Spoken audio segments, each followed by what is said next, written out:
Prize money গ্রহণ করছেন।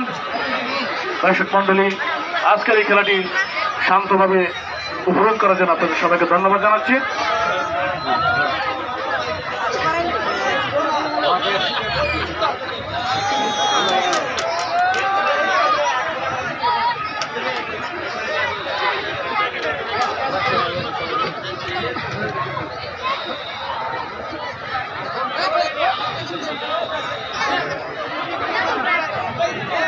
আজকের এক খেলাটি বিভিন্ন মাধ্যমে প্রচার করার জন্য ইউটিউবার এবং ফেসবুকারদের ধন্যবাদ জানাচ্ছি।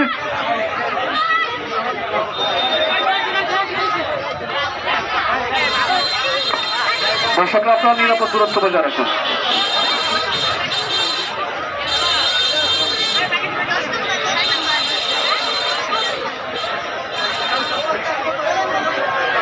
এবং এরই সাথে সাথে প্রাইজ মানি 500 টাকা হস্তান্তর এবং ক্রেস্ট প্রদানের মাধ্যমে আজকের এই খেলাটির সমাপ্তি ঘোষণা করা হলো। আপনারা অপেক্ষায় থাকুন আমাদের পরবর্তী সুপার 6 রাউন্ডে। সুপার 6-এ আপনাদের সবাইকে আমন্ত্রণ জানাচ্ছি। নির্দিষ্ট তারিখ আপনাদেরকে জানিয়ে দেওয়া হবে। আল্লাহ হাফিজ।